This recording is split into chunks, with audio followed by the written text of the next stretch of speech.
معزز سامعین کرام، آپ سن رہے ہیں دیار اردو چینل پر پروفیسر ڈاکٹر اشتیاق احمد کی کتاب پنجاب کا بٹوارہ 1947، ایک المیہ ہزار داستانیں۔ آپ سن رہے ہیں اس کتاب کا تعارف۔ سب ہیڈنگ: میری تحقیق کا کردار۔ پنجاب کی تقسیم کے موضوع پر یہ پہلی مؤثر، جامع اور مفصل تحقیق ہے۔ اس دور کے اہم واقعات پر میں نے دونوں طرف عینی شاہدین کے جمع کیے گئے تاثرات کی اچھی طرح جانچ پڑتال کی۔ یہاں یہ موقف پیش کیا گیا ہے کہ ہندوستان کی تقسیم تو ضروری تھی، لیکن پنجاب کی تقسیم کی کافی بنیاد موجود نہیں تھی۔ اس تحقیق کو تقسیم ہند کے تناظر میں دیکھنے سے پتہ چلتا ہے کہ پنجاب کی تقسیم بنیادی طور پر ہندوؤں، مسلمانوں اور سکھوں کے لیڈروں کے درمیان تنازع اور تصادم کا نتیجہ تھی۔ چنانچہ تقسیم کے عمل کا مطالعاتی جائزہ جارحیت پسند مذہبی گروپوں، بالخصوص ان کے رہنماؤں کی باہمی چپکلش کے حوالے سے لیا گیا ہے، جو آزادی کے بعد پاکستان اور بھارت کو اقتدار کی منتقلی پر نو آبادیاتی کنٹرول کے خاتمے اور نئی مقامی انتظامیہ کے متعصبانہ کردار سے خوفزدہ تھے۔ یہ کتاب مسلمانوں اور سکھوں دونوں کی طرف سے اپنے اپنے علاقوں میں مخالف فریق کو صفحہ ہستی سے مٹانے کے منصوبے بنانے کے الزامات پر بھی روشنی ڈالتی ہے، یعنی مسلم لیگ کا متحدہ یا منقسم پنجاب میں سکھوں اور ہندوؤں کو مکمل طور پر مٹانے کا منصوبہ، یا مشرقی پنجاب سے مسلمانوں کو نکال باہر کرنے کا ہندوؤں اور سکھوں کا منصوبہ۔ حقیقتاً جب پنجاب کی تقسیم ہوئی تو یہی کچھ ہوا۔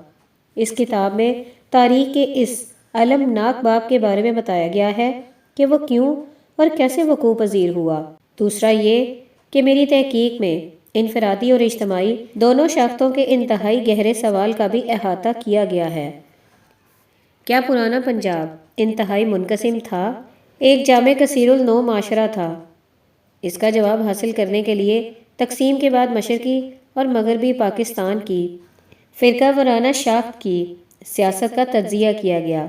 تحقیق میں اس تصوراتی سوال کا بھی احاطہ کیا گیا کہ تقسیم کے المیوں کو قتل عام قرار دیا جائے یا نسل کشی۔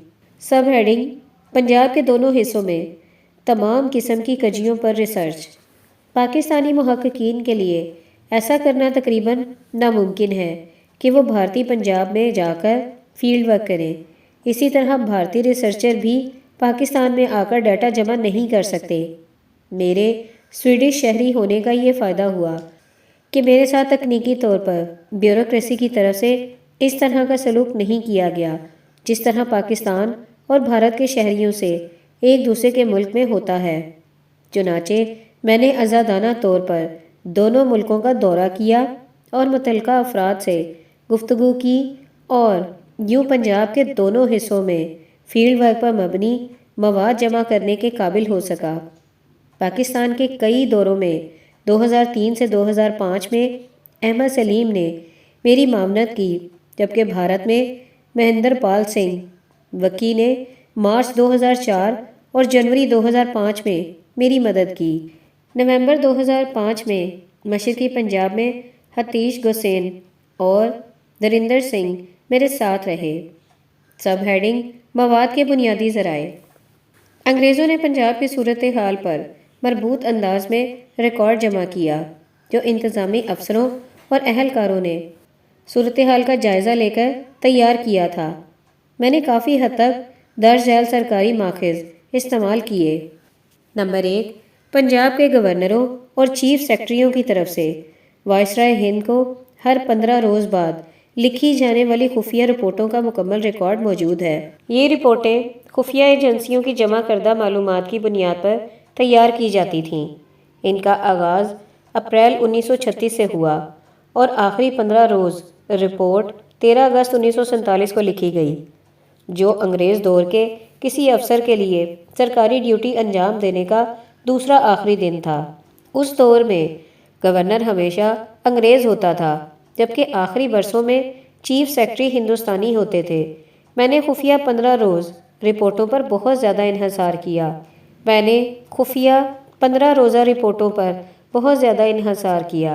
اس کے علاوہ گورنر کی رپورٹوں کو بھی کافی اہمیت دی، کیونکہ ان میں سیاسی صورتحال اور فسادات کی معلومات کے ساتھ صوبے میں سب سے اعلیٰ انگریز افسر کی سوچ اور فہم و فراست کا بھی اندازہ ہوتا ہے۔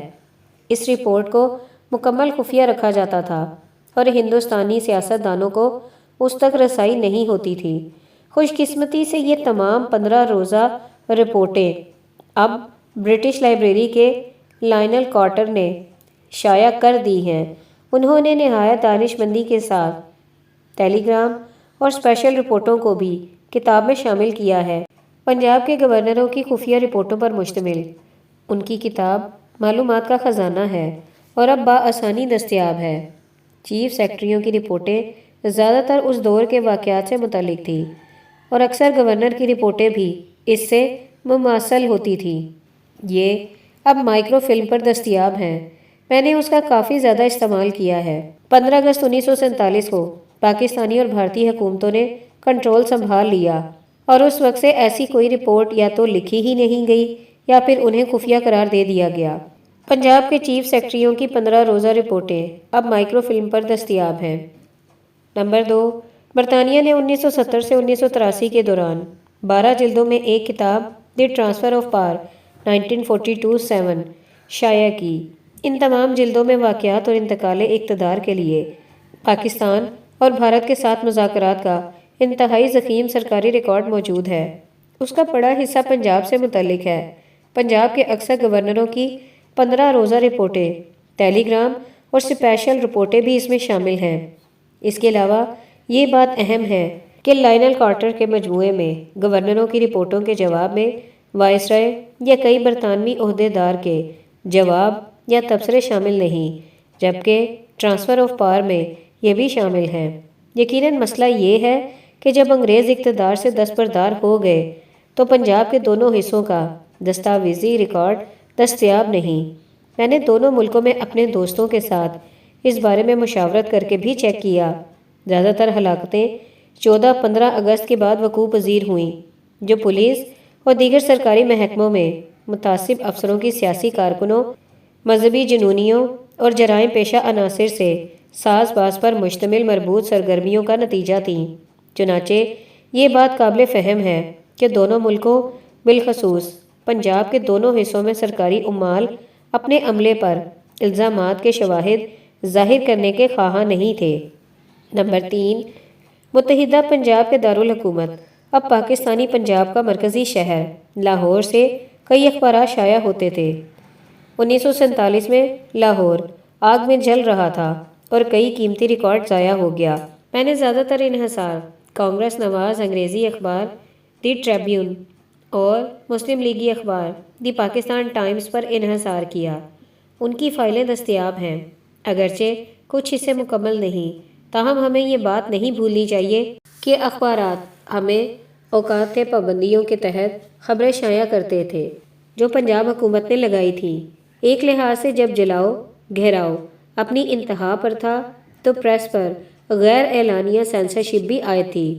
معمولات کے ان بنیادی ذریعوں کے ساتھ میں نے ایسی کئی ثانوی ذرائع سے بھی مدد لی جن کا تقسیم ہند سے بالعموم اور تقسیم پنجاب سے بالخصوص تعلق تھا۔ سب ہیڈنگ: زبانی تاریخ۔ 1947 کے حالات کے عینی شاہدین یا متاثرین کی زبانی تاریخ یا تفصیلی انٹرویو کی شکل میں ذاتی تاثرات تقسیم کے موضوع پر حالیہ تحقیقاتی کام کی آزمودہ تکنیک ثابت ہوئی ہے۔ میری ریسرچ میں اس کا کافی استعمال کیا گیا ہے۔ میری ذاتی رائے میں اس طریقے کی غیر معمولی اہمیت کی وجہ یہ ہے کہ یہ انٹرویو دینے والے کی نجی اور جذباتی انداز میں شخصیت کو ظاہر کرتا ہے۔ میں نے کسی مرد یا عورت کو صرف معلومات کے ایک ذریعے کے طور پر استعمال نہیں کیا، بلکہ کسی کہانی کے لازمی جز کے طور پر لیا ہے۔ ہر ایسی کہانی اپنے اپنے معیار کے مطابق پڑھی جانی چاہیے۔ یقیناً ایک مسئلہ یہ ہے کہ انٹرویو دینے والے کا انتخاب کیسے کیا جائے۔ ہر حکمت عملی کی اپنی طاقت اور کمزوریاں ہوتی ہیں۔ یہ فیصلہ کرنا میرے لیے مشکل نہ تھا کہ پنجاب کی کئی برادریوں کے نمائندہ افراد میں متعلقہ سوال نامہ تقسیم کرنا زیادہ مفید ثابت نہیں ہوگا۔ لوگوں کے لیے اپنے المناک اور صدمے سے بھرپور تجربات بیان کرنا آسان نہیں، اور یہ ممکن نہیں کہ وہ اپنی طویل کہانیوں کا صرف ہاں یا نہیں میں جواب دے سکیں۔ اس طرح ان کے تجربات کی شدت مخصوص، متبادل اور تسلسل میں بیان کرنا بھی ممکن نہیں ہے۔ دوسرا یہ کہ کسی قطعی اجنبی سے یہ توقع بھی نہیں رکھی جا سکتی کہ وہ کسی سوال نامے میں درج سوالات کے طویل جوابات دے۔ پوری تفصیل سے جواب حاصل کرنے کے لیے ضروری تھا کہ زبانی تاریخ جمع کی جائے۔ بڑے سوالات یہ تھے: آپ کہاں اور کب پیدا ہوئے؟ جہاں آپ پیدا ہوئے، کیا وہ مختلف مذاہب کے ماننے والے لوگوں کا گاؤں یا علاقہ تھا؟ آپ دیگر مذاہب کے ساتھ اپنے تعلقات کو کیسے یاد کرتے ہیں؟ مسلمانوں اور سکھوں، ہندوؤں کے درمیان خلیج کب پیدا ہونا شروع ہوئی؟ بتائیے 1947 میں کیا ہوا تھا؟ کیا آپ جانتے تھے کہ آپ کو اپنا گھر بار چھوڑنا پڑے گا؟ حملوں کی نوعیت کیسی تھی؟ کیا باہر سے لوگ ملوث تھے یا آپ کے ہمسایوں نے بھی حصہ لیا تھا؟ کیا آپ سیاسی جماعتوں کے کارکنوں، پولیس یا دیگر سرکاری اہلکاروں کے نام بتا سکتے ہیں جنہوں نے فسادات بھڑکانے میں نمایاں کردار ادا کیا تھا؟ کیا ایسے افراد کے نام بتا سکتے ہیں جنہوں نے مخالف مذہب کے افراد کی زندگی بچانے میں اہم کردار ادا کیا ہو؟ آپ پنجاب کی تقسیم کی وجوہات کی کس طرح وضاحت کریں گے؟ میں نے انٹرویو دینے والوں کو اپنے انداز میں کہانی بیان کرنے کا موقع دیا۔ انٹرویو کا اوسط دورانیہ 1 گھنٹہ تھا۔ سوالات کم سے کم رکھنے کی کوشش کی گئی۔ کسی واقعے پر سکھوں، ہندوؤں اور مسلمانوں کے موقف کا اخباری خبروں اور دیگر ذرائع سے موازنہ کر کے حقائق جمع کرنا مشکل نہیں۔ تاہم ایسا ہر کیس میں ممکن نہیں تھا۔ کئی کیسوں میں مجھے محض ایک فرد کی بات پر انحصار کرنا پڑا۔ اگر مجھے پتہ چلتا کہ اس کا بیان کسی واقعے پر روشنی ڈالنے کے لیے اہم ہے جہاں مجھے ماضی کی یادیں دہرانے میں کوئی شبہ محسوس ہوا، وہاں میں ایسے واقعات کے انتخاب میں کافی محتاط رہا۔ جسم کے تاثرات اور بیان کا تحریری شکل میں احاطہ کرنا ممکن نہیں ہوتا۔ بہترین کام یہ ہو سکتا ہے کہ ویڈیو ریکارڈنگ کی جائے، لیکن ایسا ممکن نہیں تھا۔ چنانچہ انٹرویو آڈیو ٹیپ میں ریکارڈ کیے گئے۔ مقصد یہ تھا کہ جتنے زیادہ افراد کے انٹرویو ممکن ہو وہ کر لیے جائیں۔ کچھ ایسے افراد بھی تھے جنہوں نے اعتراف کیا کہ وہ پرتشدد کارروائیوں میں ملوث رہے اور کئی افراد کو حملہ کر کے ہلاک کرنے کا موجب بنے۔ میں نے ان کی اجازت سے ان کے اصل نام دیے ہیں۔ کچھ کیسوں میں نام ظاہر نہ کرنے کی درخواست کی گئی، جس کا میں نے احترام کیا۔ اس کام میں میری کئی ساتھیوں نے معاونت کی، جس پر میں ان کا شکر گزار ہوں۔ گفتگو کا آغاز ہم نے ایسے افراد سے کیا جن سے ہماری کوئی واقفیت تھی۔ اس کے بعد نئے افق کھلتے چلے گئے۔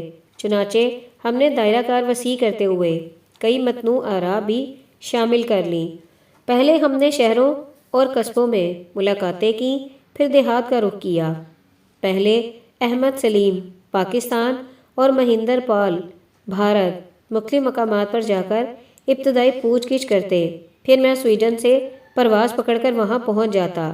اس کے بعد ہم پنجاب کے دونوں حصوں میں ہر روز مختلف دیہات کا دورہ کرتے۔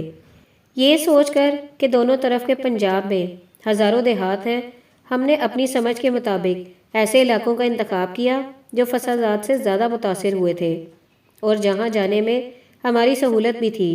رابطوں سے آگے اور رابطے نکل آتے اور ہم اپنے سوالات کے جوابات کے لیے دلچسپی کے حامل افراد سے ملتے جلتے تھے۔ کئی بار میں راستے میں اچانک کھڑا ہو کر کسی معمر شخص سے بھی بات کر لیتا تھا۔ پنجاب میں کسی مرد کے لیے کسی خاتون تک رسائی حاصل کرنا آسان نہیں ہوتا۔ اگر یہ کسی اجنبی کا معاملہ ہو تو صورتحال اور بھی مشکل ہو جاتی ہے۔ لہٰذا ہم نے زیادہ بات چیت مردوں سے کی۔ میں سمجھتا ہوں کہ اس حوالے سے خواتین محققین کے لیے ریسرچ کی کافی گنجائش ہے۔ جیسا کہ بھارتی حقوق نسواں کی علمبردار خواتین نے اس منفی پہلو سے پہلے بھی فائدہ اٹھایا ہے۔ بلا شبہ اس طرح فسادات کے دوران خواتین کی حالت زار پر ثانوی ادب بھی سامنے آیا ہے۔ ہم نے سیاست دانوں، ریٹائرڈ بیوروکریٹس، دیگر سرکاری ملازمین، اساتذہ، وکلاء، دہقانوں غریب طبقے کے افراد، لکھاریوں، پہلوانوں، سیاسی کارکنوں، بلکہ ایسے افراد سے بھی ملاقاتیں کیں جنہوں نے مخالف گروپ کے افراد کو قتل کیا۔ دیہات میں بیشتر افراد ناخواندہ تھے۔ تقریباً تمام انٹرویو پنجابی زبان میں ہوئے، جو میری بھی مادری زبان ہے۔ مجھے پتہ چلا کہ مجموعی طور پر لوگ اس موضوع پر بات کرنا چاہتے تھے، اور یہ بھی اکثر ہوتا ہے کہ کوئی بوڑھا آدمی پرانی باتیں یاد کر کے رو پڑتا اور میری آنکھیں بھی نم ہو جاتیں۔ لیکن کبھی کبھار میں ان کے دہشت ناک تجربات سن کر شرمسار ہو جاتا۔ ہمارے انٹرویو دینے والے زیادہ تر 65 سے 85 سال کی عمر کے لوگ تھے۔ کئی مواقع پر میری بات سے لوگ پھٹ پڑتے، تب انہیں تقسیم کے وقت 3 سے 5 سال کی عمر میں اس دور کے واقعات یاد آ جاتے۔ ایسا بالکل ممکن ہے کہ خوفناک واقعات کچی عمر میں بھی یاد رہ جائیں۔ چنانچہ میں نے ایسے افراد سے بھی بات کی جو 1947 میں ابھی بچپن میں تھے۔ بعض اوقات جب میں نے چیک کیا تو بڑے بھائی یا خاندان کے کسی اور بڑے فرد نے بھی اس کی تصدیق کر دی۔ یوں مجھ پر کھلا کہ کم عمر والے افراد زیادہ معلومات دے سکتے ہیں۔ اس کے بعد بڑوں کو بھی پرانے واقعات یاد آ جاتے۔ میرا پورے خلوص کے ساتھ خیال ہے کہ جن افراد نے میرے ساتھ رضاکارانہ طور پر بات کی انہوں نے دیانتداری سے کام لیا۔ ہاں، بعض مواقع پر لگا کہ انٹرویو دینے والا حقائق کو مسخ کر رہا ہے یا جھوٹ بول رہا ہے۔ ایسا ان کیسوں میں ہوا جہاں لوگوں کے سیاسی مقاصد تھے۔ میں سمجھتا ہوں کہ ایک تجربہ کار ریسرچر کو آسانی کے ساتھ دھوکہ نہیں دیا جا سکتا۔ ہاں، البتہ لمبا عرصہ گزرنے کے بعد تاریخیں اور واقعات گڈبڈ ہو سکتے ہیں۔ میرے انٹرویو کا آغاز 1997 میں ہوا اور یہ سلسلہ کتاب کی اشاعت تک جاری رہا۔ سب ہیڈنگ: کتاب کی حیت و ترتیب۔ اس تحقیقی کام کو اس اندازے پر ترتیب دیا گیا ہے کہ وقت گزرنے کے ساتھ عمل اور رد عمل کا منظم بیان ممکن ہو سکے اور ارادی اور غیر ارادی نتائج کی زنجیر بن سکے۔ پہلے کتاب میں تصوراتی اور تھیوریٹیکل فریم ورک اور تاریخی پس منظر بیان کیا گیا ہے۔ اس کے بعد پنجاب میں رونما ہونے والے واقعات شامل کیے گئے ہیں۔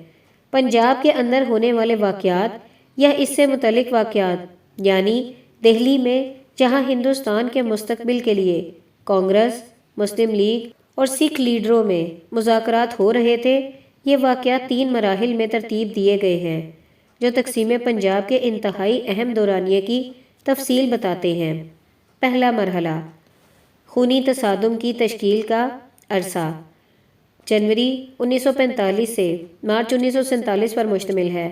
اس عرصے میں وہ عمل شروع ہوا جس نے ایک طرف مسلمانوں کو جبکہ دوسری طرف ہندوؤں اور سکھوں کو متحد کر دیا۔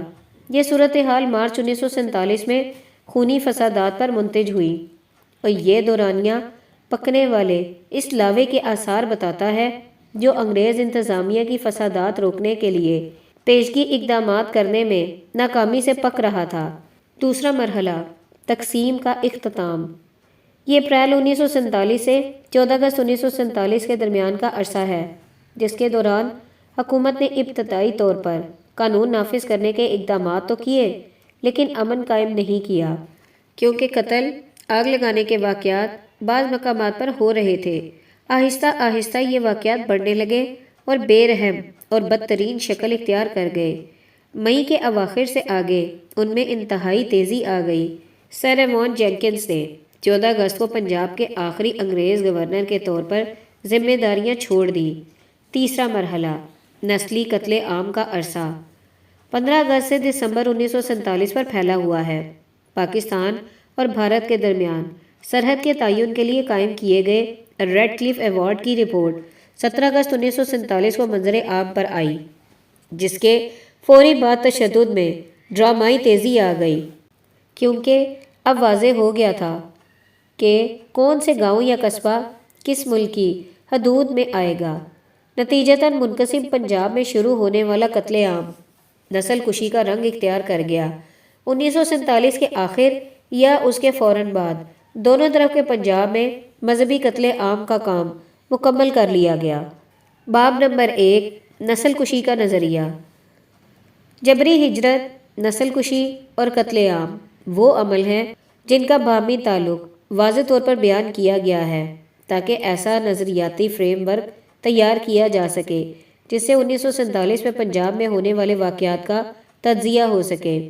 یہ بات مد نظر رہے کہ کوئی نسلی گروپ ایسے افراد پر مشتمل ہو سکتا ہے جو یہ سمجھتا ہے کہ وہ ایک ہی نسل سے تعلق رکھتے ہیں۔ شاید یہ بالکل سچ نہ ہو، لیکن نام نہاد مشترکہ آباء و اجداد یکجہتی کے جذبات پیدا کرنے کا موجب بن سکتے ہیں۔ جب اسی قسم کے جذبات ایسے افراد میں پائے جائیں جو ایک ہی مذہب، زبان یا ایسا ہی کوئی اور مشترکہ پہلو رکھتے ہوں تو اسے دیگر افراد سے مختلف نسلی گروہ کہا جائے گا۔ جب دو یا دو سے زائد ایسے گروہ جو نسلی، مذہبی، فرقہ وارانہ یا ایسا کوئی اور مشترکہ اصول رکھتے ہوں ایک دوسرے سے ٹکراتے ہیں تو ایسے واقعات بیان کرنے کی مستعمل اصطلاح کو نسلی تصادم کہیں گے۔ احمد 1998 1938۔ اتنا کہنا کافی ہوگا کہ نسلی قتل عام ایک مستعمل اصطلاح ہے جس سے مراد ہے مخصوص یا مختلف آبادی کو قتل عام یا جبری نقل مکانی دونوں طرح، نسل، مذہب، فرقے یا دیگر ایسے عوامل کی بنیاد پر مخصوص علاقے میں مٹا دینا۔ جہاں تک پنجاب کے معاملے کا تعلق ہے تو یہاں مذہبی فیکٹر تھا جو سیاسی طرز کی نسل کشی کی بنیاد بنا۔